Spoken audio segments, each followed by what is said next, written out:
I humiliated my cheating wife after collecting the evidence and kicked her out to the streets. I met a girl in college while working at a specific office supply store chain back in 2011. It started as an innocent crush between the two of us, then eventually evolved into a bit of fooling around both on and off work premises. I knew I liked her, and that she liked me, and the chemistry was through the roof between us. I also had my reservations because she was known as the easiest F in the whole job, and had sexual encounters with 3 of my coworkers. She came on to me strong, and I knew she was easy and just wanted a chance with her. But then it developed into more. I had been fairly inexperienced sexually at the time, and she was opening up a whole new world to me, and was honestly the first girl to ever be that sexually interested in me. I felt like a king because for the first time in life, I had a girl who didn't just have feelings for me. She wanted to jump my bones all the time, and would often stroke my ego about how amazing I was in bed, and the best lover she's ever had. On top of that, we were best friends, had everything in common, and had a bond that neither of us had ever experienced before.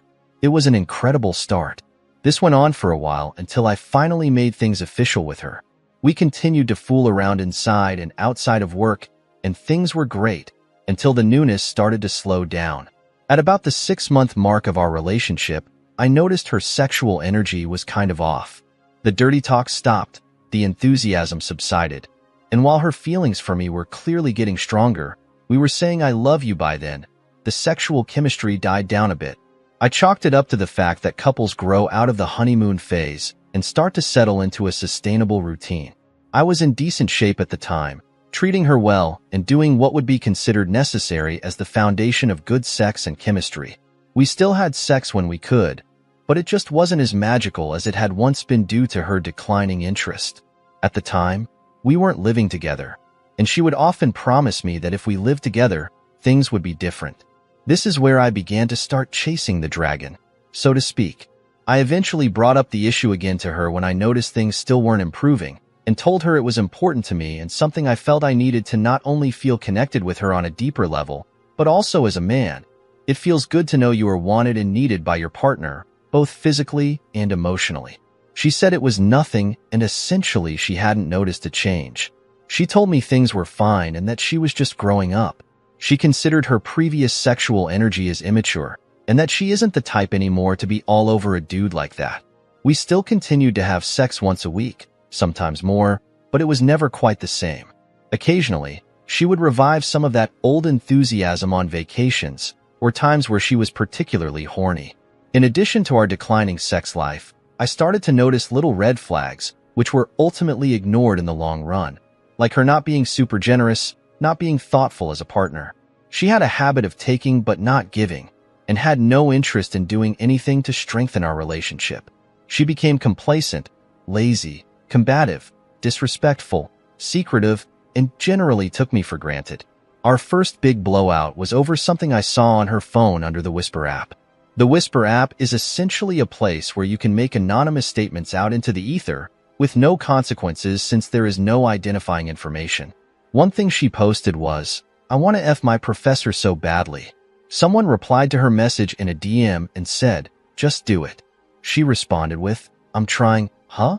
I confronted her about this and almost broke up with her over it, but stupidly decided to forgive her.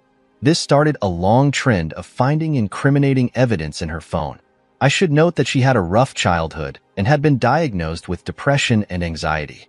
I always took this into consideration, but couldn't excuse bad decision-making and overall being a bad girlfriend just because of the diagnosis, especially since I went above and beyond to give her all the love, support, and literally anything else she needs, in hopes of her maybe feeling inspired to reciprocate in her own way. I tried everything, spending more money, more dates, massages, foot rubs, home-cooked meals every night, words of affirmation, vacations, sex toys, BDSM, something she mentioned wanting to try, and to no avail. She just wasn't digging any of it. Despite all of this, my career was progressing well, my salary was getting bigger, and I started to get serious about the future, marriage, kids, etc., and I decided at around 5 years together to move in. It started out okay, and for a moment felt like we were getting into a groove and that our sex lives were improving. She was more helpful around the house. She eventually stopped complimenting me, only had sex with me if I asked, usually once a week or when she noticed I was being kind of irritable. We became very stagnant and I was internally miserable, knowing that she essentially brought nothing to the table.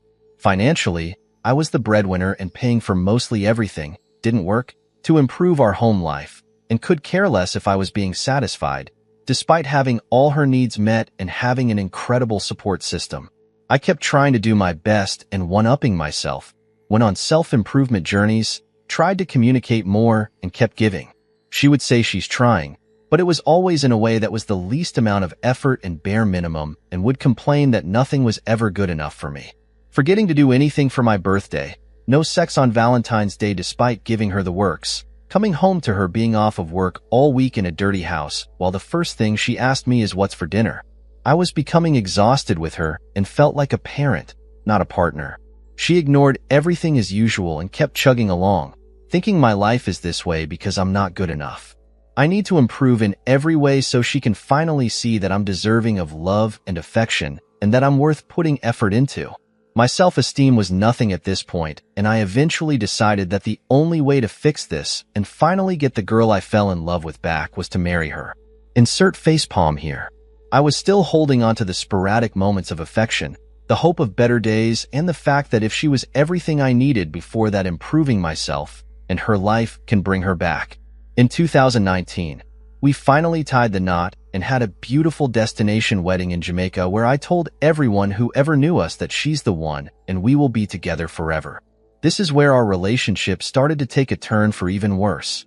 Because our relationship spanned over 10 years, it's hard to put it all here. I will follow up with a part 2 and explain how the cheating started and how everything eventually led to nasty divorce. Sorry for the wall of text.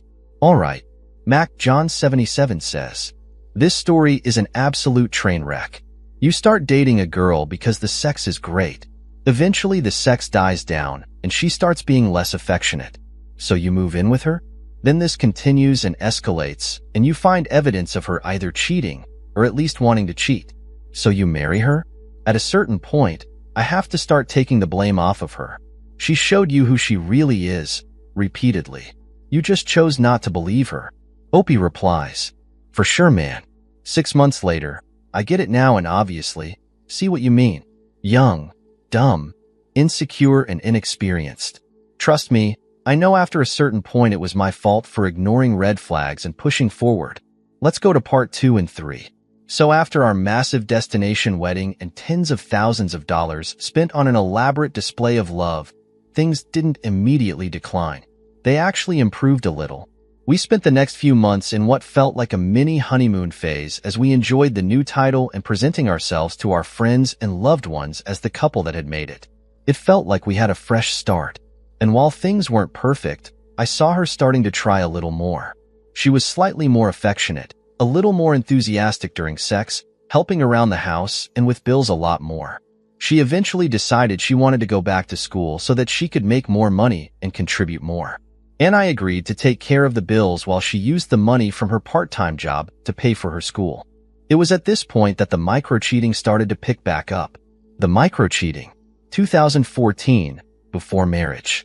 She posted a comment on an anonymous app explaining how badly she wanted to F her professor and confessed on said app that she was actively trying to do so. I forgave her. 2015, before marriage. A video was sent to a female ex-girlfriend of hers via email of her masturbating. She claimed to have not sent it and that it was a 6-year-old video despite having been sent the month prior. 2016, before marriage. I joked around with her one day and said via text, I know what you did. Don't try and lie about it either. I knew she watched one of our Netflix shows without me. She then confessed and said she didn't mean anything by it and nothing happened between them. I was obviously shocked and didn't expect any of that to come out. She was hanging out with and flirting with an old friend from high school who clearly had feelings for her. We'll call him Jacob. She claimed nothing happened. I forgave her. 2017, before marriage. I saw a message between her and her group chat friends at work saying how her favorite sexual position is riding. In our personal life, she would tell me she hated riding, and we rarely ever did it in the 10 years we spent together. In 2018, I started noticing that she was a lot more sexually active behind closed doors than she was with me, except for the occasional vacation, and even vacations were hit or miss. She started buying sex toys. Noticed she was regularly watching porn and masturbating more often the moment I would leave the house. I have no issues with this. However, as you can imagine, I was hoping that somehow that would translate to something in our bedroom, and it never did. Despite my best efforts to create a safe space for us to enjoy sex together, for her, sex with me was a chore, a labor of love, something to pacify me and keep me manipulated. If she wanted her needs met, she would rather handle it herself, even when I offered to be a student, learn her body more, and learn how to please her in the way she needed. She continued to decline my offers and stood her ground, saying, "What you do already is fine. I'm good. I don't need all of that."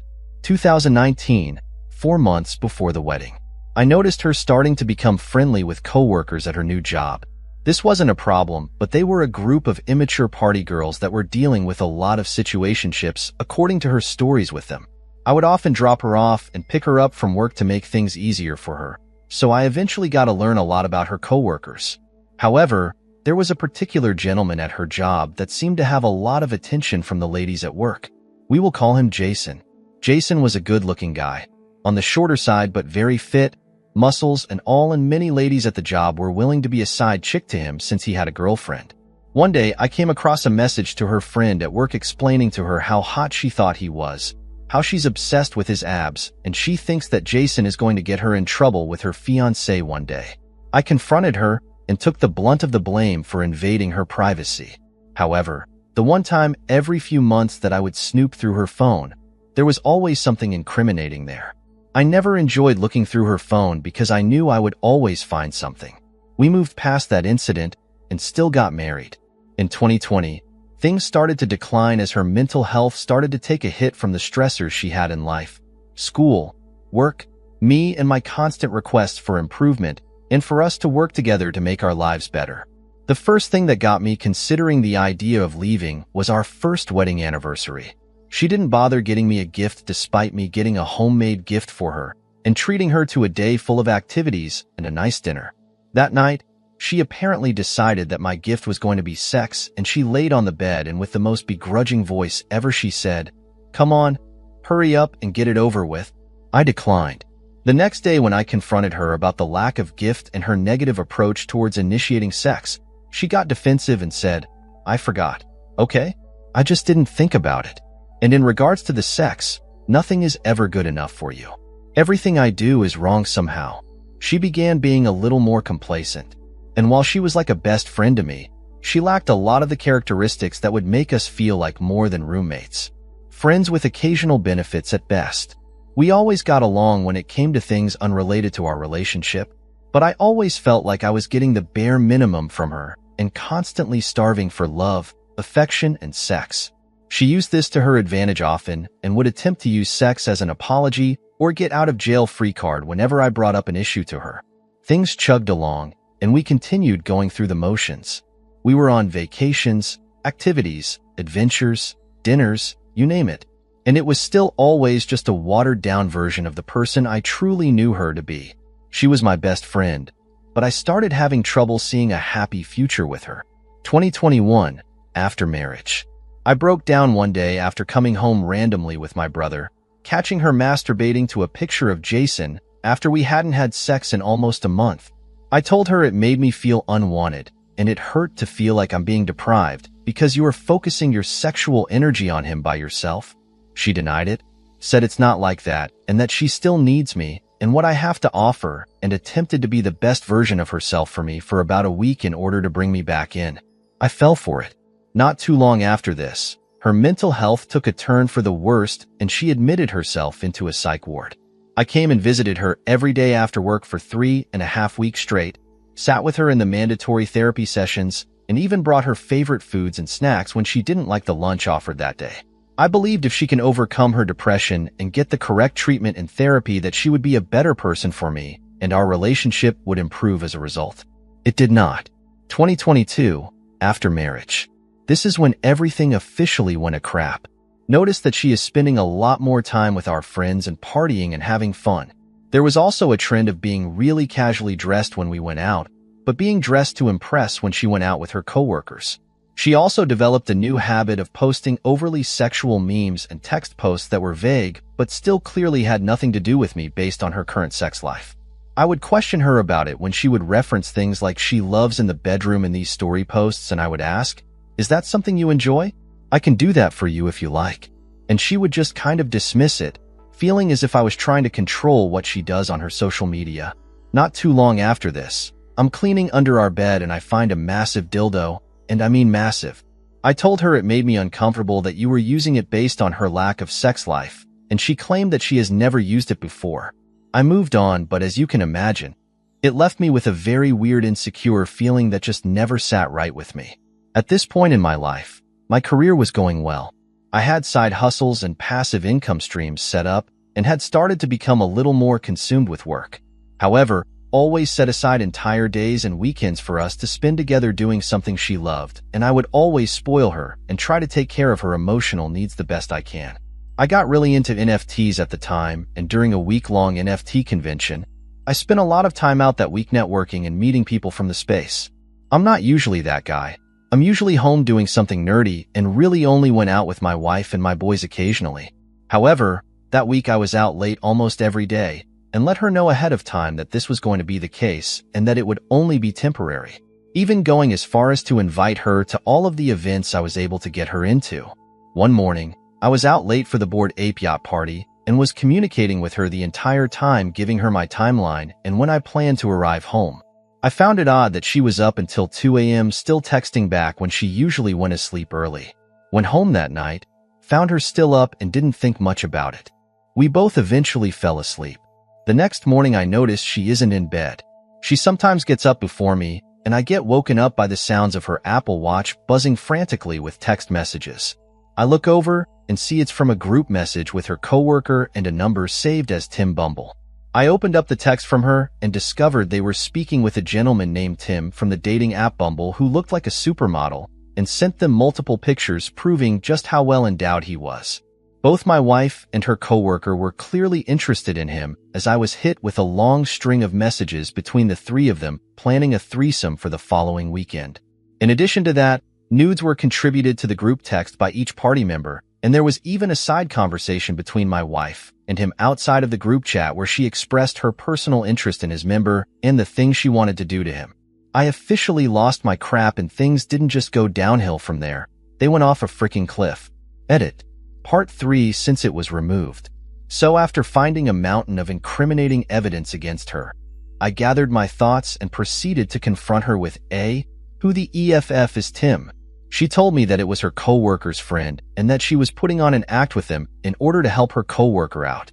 Apparently her coworker really liked the guy, met him on Bumble, and wanted my wife's help at seducing him into a threesome. The plan was to set up the threesome. My wife would bail at the last minute and Tim and the coworker would be together alone to complete the deed. This was the most idiotic thing I ever heard. Obviously, I was frustrated by the betrayal of her being completely inappropriate behind my back, but it was also the fact that she displayed a type of energy towards this stranger in those messages that I had been trying to receive from her for years. She claimed she was incapable, claimed her sex drive wasn't what it used to be, and that dirty talk made her feel uncomfortable. But here she was contradicting herself in every single way possible.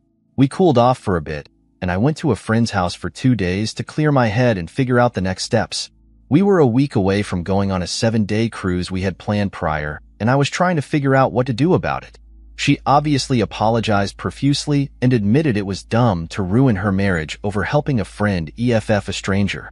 She started the process of trying to temporarily be the world's best wife for the next week, sending me lunch through Uber Eats with love messages, helping out around the house, trying to be sweet and affectionate, and offering me sexual favors.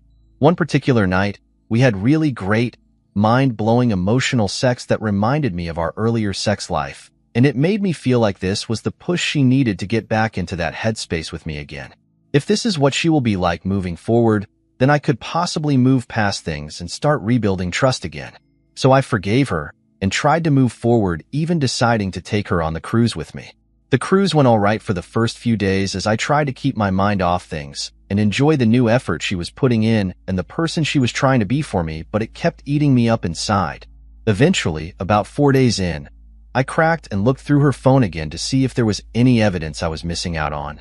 To be honest, I didn't really find much other than a conversation with said coworker vaguely commenting on the issues of our relationship based on a conversation they must have had prior.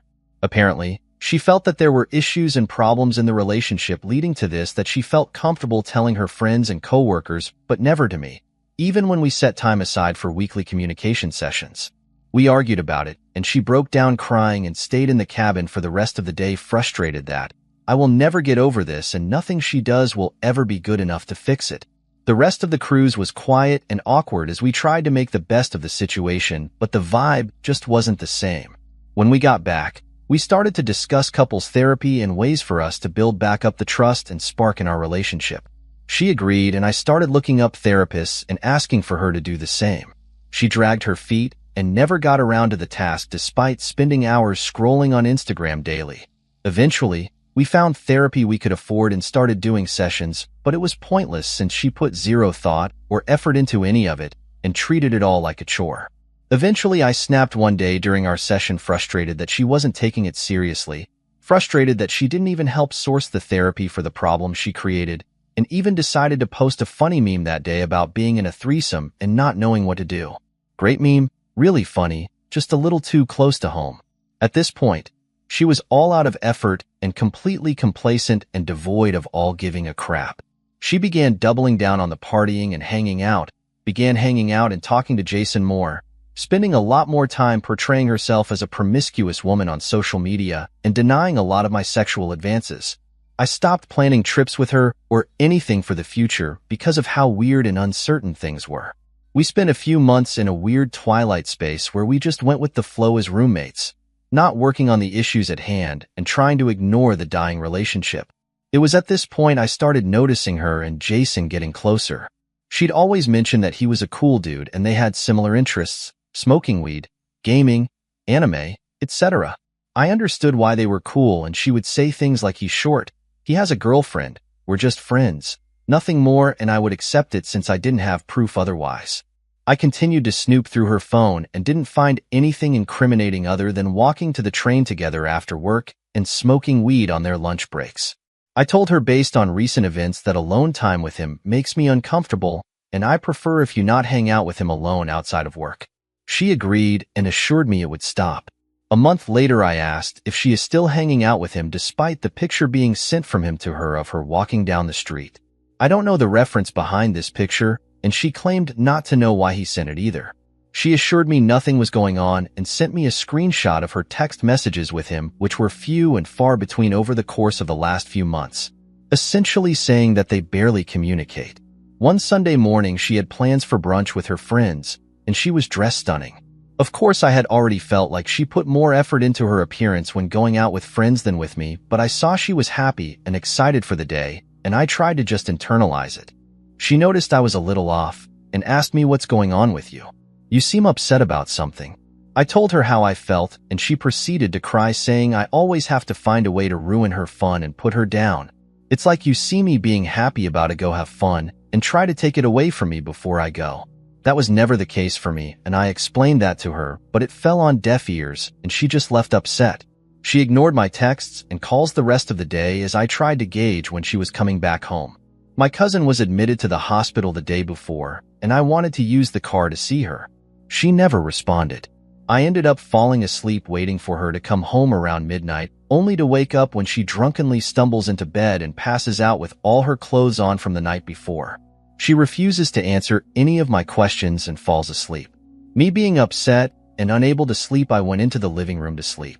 I noticed something fall out of her jacket pocket and saw it was a throat spray she had apparently purchased that night. It was still in the packaging, and she keeps all of her receipts. I never brought it up to her as I didn't know how to.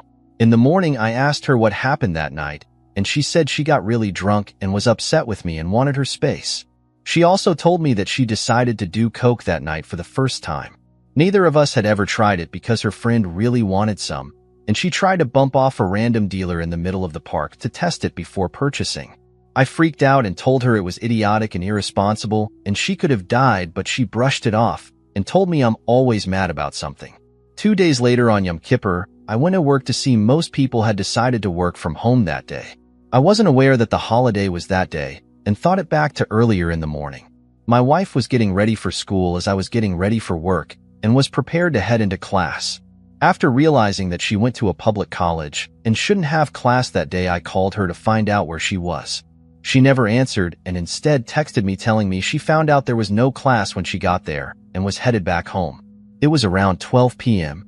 I told her to call me ASAP. She took 2 hours to do so, saying she was on the train. I didn't feel comfortable about it, and later at home asked her to promise me she was telling the truth. I noticed that night in her phone that her coworker had texted her, "How did it go?" to which she called her and spoke with her for 20 minutes. The following morning, I noticed her drawer was open and I saw something familiar, the deep throat spray and what I thought was the associated receipt.